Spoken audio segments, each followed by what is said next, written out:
आइए आज आप सब जानेंगे वर्ष 2024 में श्री कृष्ण जन्माष्टमी का व्रत कब धारण किया जाएगा, किस दिन कृष्ण जन्माष्टमी का त्योहार मनाया जाएगा, इस दिन क्या करना चाहिए नहीं करना चाहिए। तो आइए जानते हैं इन सबों के बारे में।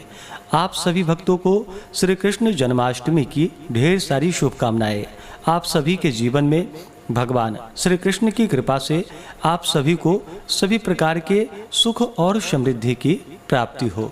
भाद्रपद माह के कृष्ण पक्ष की अष्टमी तिथि के दिन श्री कृष्ण जन्माष्टमी का त्योहार मनाया जाता है। इस दिन श्री कृष्ण अवतार के उपलक्ष्य में झांकियां सजाई जाती है। भगवान श्री कृष्ण का श्रृंगार करके झूला सजाया जाता है। हर्ष उल्लास के साथ इस दिन जो कि जन्माष्टमी का त्योहार मनाया जाता है। शिव, विष्णु, ब्रह्मा, वहनी और भविष्योत्तर पुराण के अनुसार यह व्रत भाद्रपद कृष्ण अष्टमी को किया जाता है। भगवान श्री कृष्ण का जन्म भाद्रपद कृष्ण अष्टमी बुधवार को रोहिणी नक्षत्र में अर्धरात्रि के समय मथुरा के राजा कंस की जेल में वासुदेव जी की पत्नी देवी देवकी के गर्भ से 16 कलाओं से युक्त वृष के चंद्रमा में हुआ था। अतः अधिकांश उपासक उक्त बातों को अपने अपने अभिष्ट योग का ग्रहण करते हैं। शास्त्रों में इसके शुद्धा और वृद्धा दो भेद हैं। उदय से उदय पर्यंत शुद्धा और तदगत सप्तमी या नौमी से वृद्धा होती है। शुद्धा या वृद्धा भी समा, न्यूना या अधिका के भेद से 3 प्रकार की होती है और इस प्रकार 18 भेद बन जाते हैं।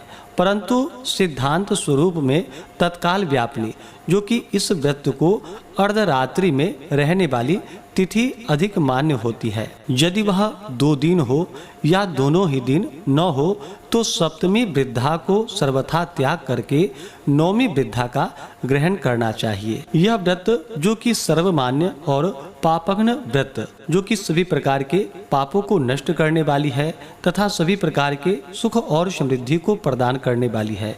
इस दिन बाल, कुमार, युवा और वृद्ध सभी अवस्था वाले नर नारियों के करने योग्य है। इससे पापों की निवृत्ति होती है और सुखादि की वृद्धि होती है। जो इसे नहीं करते हैं उन्हें पाप लगता है।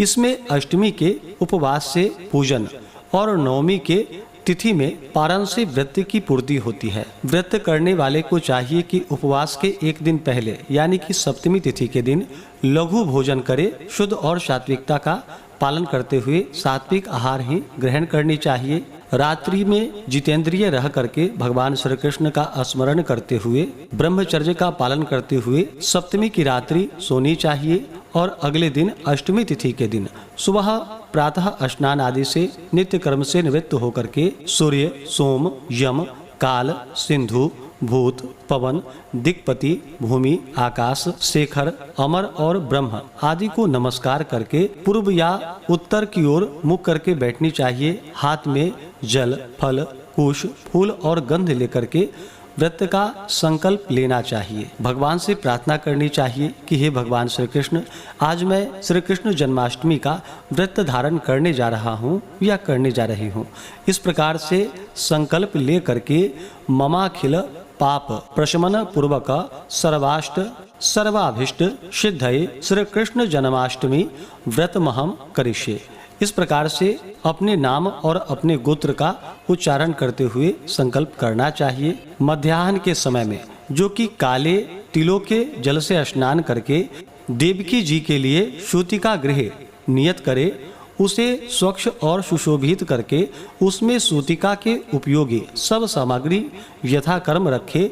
सामर्थ्य हो तो गाने बजाने का भी आयोजन करे। प्रसूति गृह के सुखद विभाग में सुंदर और सुकोमल बिछौना के सुदृढ़ मंच पर अक्षतादि मंडप बनवा करके उस पर शुभ कलश स्थापन करे और उसी पर सोना, चांदी, तांबा, पीतल, मणि, वृक्ष, मिट्टी या चित्र रूप की मूर्ति स्थापित करे।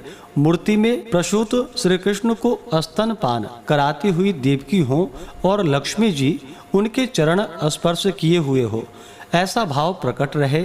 इसके बाद यथा समय भगवान के प्रकट होने की भावना करके वैदिक विधि से, पौराणिक प्रकार से अथवा अपने संप्रदाय की पद्धति से पंचोपचार, दशोपचार, षोडशोपचार या आवरण पूजा आदि में जो बन सके वही प्रीति पूर्वक करे। पूजन में देवकी, वसुदेव, वासुदेव, बलदेव, नंद, यशोदा और लक्ष्मी इन सब का क्रमशः नाम उच्चारण करते हुए जो कि पूजन करना चाहिए।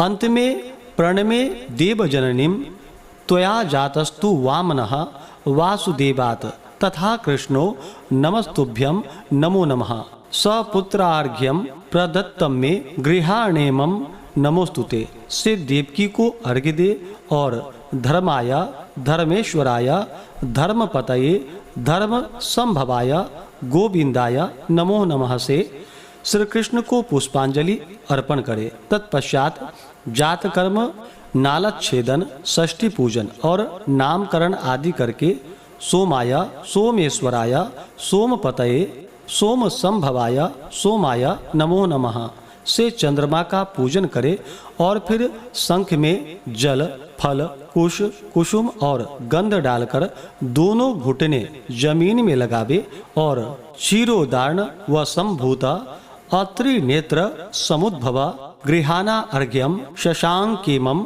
रोहिण्या सहितो मम ज्योत सनापते नमस्तुभ्यं नमस्ते ज्योतिषाम पते नमस्ते रोहिणीकांत अर्घ्यम में प्रतिगृह्यताम से चंद्रमा को अर्घ्य दे और रात्रि के शेष भाग को स्तोत्र पाठादि करके कथा आदि श्रवण करते हुए भगवान नाम का स्मरण करते हुए बिताना चाहिए। उसके बाद दूसरे दिन यानी कि नवमी तिथि के दिन पूर्वाह्न में यानी कि सवेरे पुनः स्नान आदि करके जिस तिथि या जिस नक्षत्रादि योग में व्रत किया हो उसका अंत होने पर व्रत का पारण करना चाहिए। यदि अभिष्ट तिथि या नक्षत्रादि के समाप्त होने में विलंब हो जाए तो जल पीकर पारण की पूर्ति करनी चाहिए। इस प्रकार व्रत को धारण करने से व्यक्ति के सभी प्रकार के पाप और ताप नष्ट हो जाते हैं तथा भगवान श्री कृष्ण की कृपा से सभी प्रकार के सुख और समृद्धि की प्राप्ति होती है। तो आइए अब जानते हैं जन्माष्टमी व्रत के शुभ मुहूर्त के बारे में। भाद्रपद मास कृष्ण पक्ष की अष्टमी तिथि प्रारंभ समय जो कि 25 अगस्त 2024 दिन रविवार रात्रि 3:40 और अष्टमी तिथि की जो समाप्ति है वह 26 अगस्त 2024 दिन सोमवार रात्रि 2:21। तो हमें रात्रि व्यापनी के अनुसार व्रत के लिए जो समय प्राप्त हो रहा है वह समय सभी भक्तजन 26 अगस्त 2024 दिन सोमवार को व्रत धारण करेंगे और रात्रि में भगवान का पूरे विधि विधान के साथ पूजन करेंगे। 26 अगस्त को ब्रह्म मुहूर्त का जो समय होगा वह समय सुबह 4:27 से सुबह 5:12 तक होगा। सूर्योदय का समय सुबह 5:26 और सूर्यास्त शाम 6:22 होगा। 26 अगस्त को राहु काल का समय सुबह 7:12 से सुबह 8:48 तक होगा। राहु काल समय के दौरान कोई भी शुभ कार्य या नया कार्य नहीं करना चाहिए, यह लाभकारी नहीं होता है, इस बात का ध्यान रखें। अभिजीत मुहूर्त का समय सुबह 11:34 से दोपहर 12:24 तक होगा। 26 अगस्त को इस बार सर्वार्थ सिद्धि योग भी बन रहा है जो कि दोपहर 3:55 से अगले दिन सुबह 5:57 तक सर्वार्थ सिद्धि योग होगा। इन योगों में पूजन आदि का कार्य करना जो कि बड़ा ही पुण्यफलदायी माना गया है। इस दिन पूजन के लिए निशिता काल मुहूर्त का जो समय है रात्रि में वह समय रात्रि 12:01 से रात्रि 12:45 तक होगा। नक्षत्र 26 अगस्त को जो कि कृतिका नक्षत्र होगा दोपहर 3:55 तक, उसके बाद रोहिणी नक्षत्र होगा। भगवान श्री कृष्ण का जन्म जो कि रोहिणी नक्षत्र में ही हुआ था, तो रोहिणी नक्षत्र की शुरुआत 26 अगस्त दोपहर 3:56 है। इस समय से शुरू होकर के रोहिणी नक्षत्र समाप्त जो कि अगले दिन यानी कि 27 अगस्त को दोपहर 3:38 पे रोहिणी नक्षत्र की समाप्ति है। 26 अगस्त को योग जो कि व्याघात योग होगा, रात्रि 10:17 तक। उसके बाद हर्षण योग होगा। इस दिन सूर्य सिंह राशि में रहेंगे और चंद्रमा वृष राशि में रहेंगे। भगवान श्री कृष्ण का जन्म भाद्रपद में जो कि चंद्रमा के वृष राशि में ही हुआ था, तो इस बार यह भी एक बड़ा अच्छा संयोग बन रहा है, चंद्रमा जो कि वृष राशि में होंगे। तो इस दिन भगवान का पूरे विधि विधान के साथ पूजन करना चाहिए। व्रती को व्रत के दौरान शुद्ध और सात्विकता का पालन करना चाहिए। ब्रह्मचर्य का पालन करना चाहिए। व्रत के दौरान किसी के ऊपर क्रोध नहीं करनी चाहिए। अपने मन में किसी के प्रति ईर्षा या द्वेष का भाव नहीं लाना चाहिए। ब्रह्मचर्य का पालन करना चाहिए। तामसिक वस्तुओं का, नशीले पदार्थों का सेवन बिल्कुल भी नहीं करना चाहिए।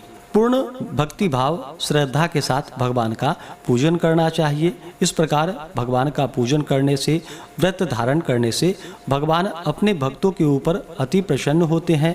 अपने भक्तों के सभी प्रकार के दुख और कष्टों को दूर कर देते हैं तथा सुख और समृद्धि का आशीर्वाद प्रदान करते हैं।